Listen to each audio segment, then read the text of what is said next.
परमेश्वर ने हमें स्वर्गीय आशीष से आशीषित कर दिया है। आमीन, धन्यवाद। परमेश्वर के लोगों, जब हम टूट जाते हैं, जब हमारे सारे काम सफल नहीं होते हैं, चारों ओर निराशा दिखाई देती है, तो परमेश्वर हमें क्या करते हैं, परमेश्वर टूटे मन वालों के साथ क्या करते हैं, वो मैं बताऊंगी। वीडियो पूरा सुनना, शेयर करना, सब्सक्राइब करना। जब परमेश्वर आपको बुलाएगा, जब आप टूट जाते हैं, आपको कोई रास्ता नज़र नहीं आता, सारे काम सफल नहीं होते और आप पूरी तरह टूट जाते हैं, तो उस समय में परमेश्वर आपको बुलाएगा और परमेश्वर आपके साथ रहेगा। परमेश्वर के लोगों, जब आपके बारे में, आपके पास्ट के बारे में अगर कोई बात करे या आपका कोई मजाक उड़ाए, आपके प्रेजेंट के बारे में कोई बात कर रहे हैं और आपको बुरा लगता है, आप रो रहे हैं, आप परेशान हो रहे हैं, लोग मेरे बारे में क्यों बात कर रहे हैं, तो आप समझो आप मूसा की कैटेगरी में है, आप एलिया की कैटेगरी में है। कुछ तो है आपके पास, कुछ तो है तुम्हारे बारे में, आपको देखते ही मजाक उड़ा रहे, आपको रोना नहीं है, आपको मजाक उड़ा रहे, आपकी निंदा कर रहे, आपकी बातें कर रहे लोग, तो आपको रोना नहीं है। थोड़े बहुत हमारे खिलाफ भी होने चाहिए, तभी हम प्रभु यीशु की संतान कहलाएंगे।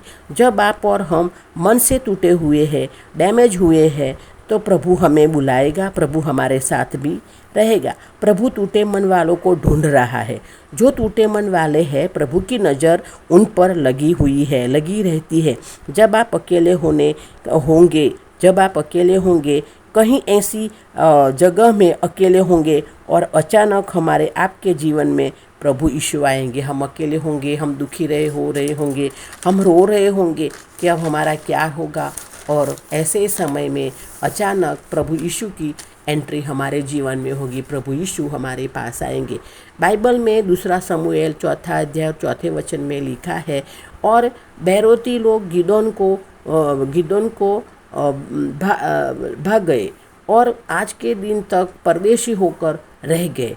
साउल के बेटे योनाथान का एक लंगड़ा बेटा था, उनके बारे में पूछ रहा था और उनको पूरी तरह मदद की। हमें किसी के परिस्थिति के मुताबिक नहीं बुलाना है, हमें परमेश्वर की संतान समझकर बुलाना है।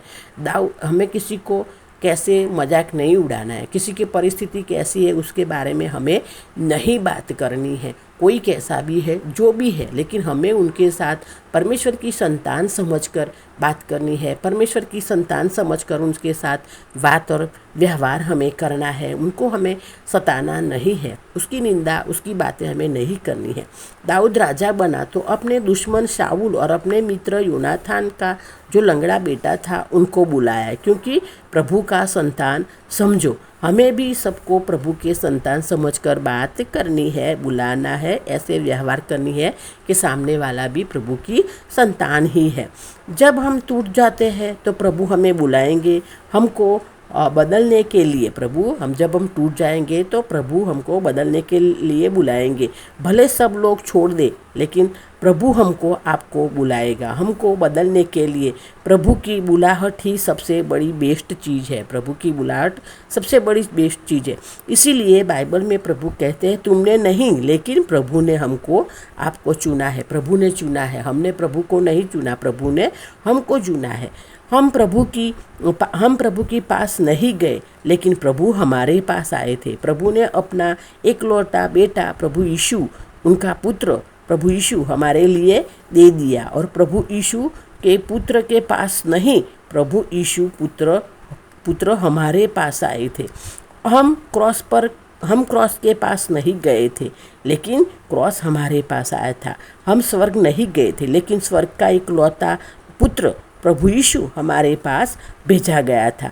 अगर हम समझते हैं कि हमारा कोई कीमत नहीं है, हमारी कोई वैल्यू नहीं है, लेकिन ऐसा नहीं है। सबसे ज़्यादा आपकी ही कीमत है, सबसे ज़्यादा आपकी ही वैल्यू है। एक डायमंड को बनने के लिए कितना प्रोसेस से उसे गुजरना पड़ता है, टूटना पड़ता है। सारे डायमंड, सबसे बड़ा महंगी डायमंड है, उनको बहुत बार घिसना पड़ता है, बहुत बार उसको आग में जाना पड़ता है, तब जाके वो बहुत कीमती डायमंड बनता है।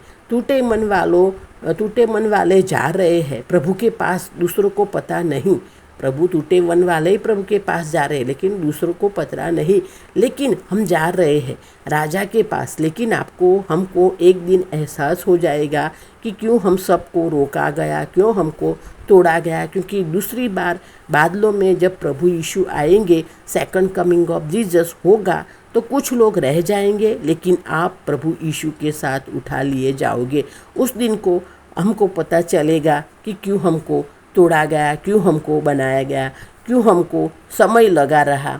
जब हम दुखी हो रहे हैं, प्रभु हमको तोड़कर बना रहे हैं, घड़ रहे हैं, लेकिन जब प्रभु यीशु आएगा और कुछ लोग उठा लिए जाएंगे और हम उठा लिए जाएंगे और कुछ लोग रह जाएंगे, तब पता चलेगा कि प्रभु यीशु ने हमको क्यों तोड़ा, क्यों बनाया, क्यों हमारे काम में देरी लगी। ये तब हमको पता चलेगा क्यों समय लगा रहा है। हम सब बहुत कीमती है, आप और मैं प्रभु की नज़र में बहुत कीमती है। जिंदा प्रभु हम सब का उपयोग कर रहे हैं, जीवित परमेश्वर हम सब का उपयोग कर रहे हैं। प्रभु की हथेली में आपका और हमारा नाम है, हमारी वैल्यू है। दाऊद राजा को बहुत जल्दी राजा बन सकता था, लेकिन ऐसा नहीं हुआ। 16 साल के बाद उसको राजा बनाया गया, क्योंकि लोग तेरे नाम से मुझे जानेंगे। अगर परमेश्वर हमसे जाने जाएंगे तो टाइम भी तो लगेगा ना, कटाई भी तो बड़ी होगी, तोड़ा भी तो जाएगा ना, तोड़ा भी तो बढ़ा जाएगा। लेकिन ये निर्णय रहे कि तू अपने नाम से नहीं, लेकिन परमेश्वर के नाम से जाना जाएगा। परमेश्वर आपको बुलाता है, ही कॉल्स यू। प्रभु का यह वीडियो सुनते हैं, इसका मतलब प्रभु आपको याद करते हैं। अगर आप ये वीडियो सुनते हैं, समझते हैं, तो प्रभु आपको याद करते हैं। आप पवित्र आत्मा की हजूरी में है। हाँ, आप अभी पवित्र आत्मा की हजूरी में है। प्रभु आपको याद करते हैं। प्रभु स्वर्ग में है, स्वर्ग में से हमको देखते हैं। प्रभु की नज़र हर भाई बहन उनकी संतान पर रहती है, क्योंकि प्रभु स्वर्ग में बैठा है। सबसे अच्छी बात की करोड़ों भाई बहन पर प्रभु की नज़र है। करोड़ों भाई बहन जो उनकी संतान है, सब पर प्रभु की नज़र है। प्रभु की आंखें सब पर है। बुलाया आपको ही है, सब पर प्रभु की नज़र है, लेकिन बुलाया आपको ही है। बुलाया आपको ही है, चुना आपको ही है। प्रभु का स्वर्गदूत आपके पास भेजकर प्रभु आपकी सहाय करते हैं। जब आप परमेश्वर की संतान हैं, तो प्रभु अपना स्वर्गदूत भेजकर हमारी सहाय करते हैं, हमारी मदद करते हैं, ताकि परमेश्वर ने हमको चुन लिया है, इसीलिए परमेश्वर हमारी सहाय हम करते हैं। दूसरा है, परमेश्वर आपको ऊंचा उठाते हैं। जब पर हम टूट जाते हैं, टूटे रहते हैं, तो परमेश्वर हमको ऊंचा उठाते हैं। परमेश्वर हमें ऊंचा उठाते हैं। बाइबल हमें बताती है कि ये दाऊद के लोगों महीबोशेत को पास गए। दाऊद के लोग, राजा था दाऊद, उसके लोग महीबोशेत के पास गए। अपने घर में वो बैठा था, वो जाकर बोलता है कि राजा ने तुझको बुलाया है। महीबोशेत को बोलते हैं दाऊद के लोगों के राजा दाऊद ने तुझे बुलाया है। मफीबोशेत ने जो बुला रहा है, महीबोशेत को जो बुला रहे हैं, वो उसको उठाने के लिए भी काफ़ी है। जब हम प्रभु में आते हैं, प्रभु हमको उनकी चुनते हैं, प्रभु हमारा चुनाव करते हैं, हमारे लिए रास्ते भी तैयार करते हैं। प्रभु हमारे रास्ते भी तैयार करते हैं, हमारे सहायक भी भेजते हैं। प्रभु स्वर्गदूत को भी भेजते हैं, हमारी मदद करने के लिए भेजते हैं। अगर हम नहीं चल सकते, तो परमेश्वर हमारे लिए सहायक भेजता है और हमें ऊंचा उठाते हैं। परमेश्वर आएगा तो आपको उठाएगा भी, आपको ऊंचा भी उठाएगा। प्रभु यीशु के नाम में आमीन। आज से 2000 सालों पहले हम इतने टूटे थे, इतने डैमेज थे, तो प्रभु यीशु को, तो अपने टूटेपन को लेकर हम डैमेज थे, हमारे टूटेपन को लेकर हम डैमेज थे। तो आपको पता है कि तकरीबन 3 मील गुलगुत्था की ओर 52 किलो का क्रॉस लेकर प्रभु को चलना पड़ा। 52 किलो का क्रॉस लेकर गुलगुत्था की ओर 3 मील तक प्रभु यीशु को चलना पड़ा। वो था प्रभु का कहना कि देख, तू नहीं चल सकता, तू टूटा हुआ है, लेकिन मैं काबिल हूँ तुझे उठाने के लिए। प्रभु काबिल है हम सबको उठाने के लिए। उसमें सबसे बेस्ट बात वो है जो शिमोन है। मुझे वो बात बहुत पसंद है। जो सीमोन है वो यहूदी नहीं था, वो अफ्रीकन था। वो सीमोन जो प्रभु की मदद करता है उनका क्रॉस उठाने के लिए। परमेश्वर के लोगों, हम मसीहों का काम गिराना नहीं होता है।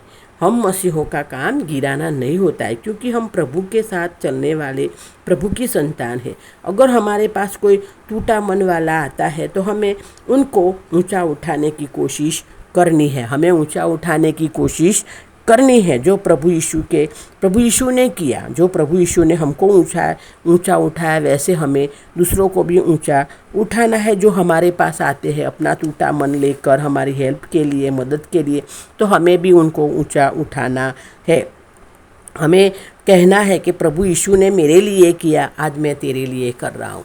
जब प्रभु यीशु हमारे पास कोई टूटा मन वाला आता है तो हमें उनकी निंदा नहीं, उनकी बात नहीं, लेकिन उनको हमें हेल्प करनी है। और हमें कहना है कि देख, प्रभु यीशु ने एक दिन मेरे लिए किया था, आज मैं तेरे लिए कर रहा हूँ। सबसे बेस्ट है सीमोन, जिनका नाम भी बाइबल में शायद नहीं है। वो सीमोन जिन्होंने प्रभु यीशु को अपना क्रॉस उठाने में मदद की थी। हमें हमेशा दूसरों को ऊंचा उठाने की कोशिश करनी चाहिए प्रभु की संतान के नाते। और मसीही भाई बहन का यही काम है, सारे मसीही भाई बहन का यही काम है कि हम एक दूसरों को मदद करें, एक दूसरों को ऊंचा उठाए। जिसने आपकी मदद की है, तो जब आपका जीवन में तूफान आएगा और कोई खड़ा नहीं होगा, लेकिन जिनको आपने मदद की है वो भाई बहन जरूर आपकी लिए खड़े होंगे, आपकी मदद करेंगे। प्रभु यीशु के नाम में आमीन। क्योंकि उसको याद रहेगा कि आपने क्या किया था उनके लिए।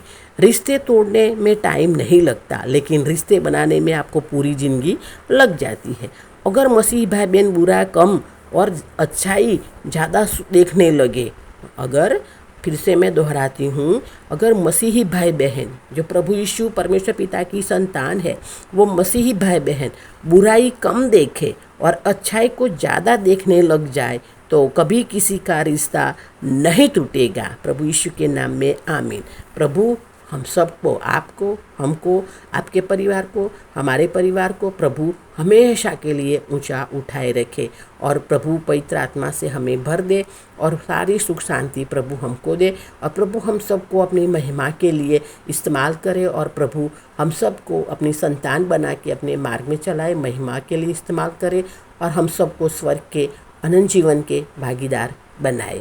यही मेरी प्रभु यीशु से प्रार्थना है और मेरा विश्वास है मेरी ये प्रार्थना प्रभु ने सुनी है और हमको सारी आशीषों से आशीषित कर दिया है और हमको अनंत जीवन भी प्रदान कर दिया है। आमीन। धन्यवाद।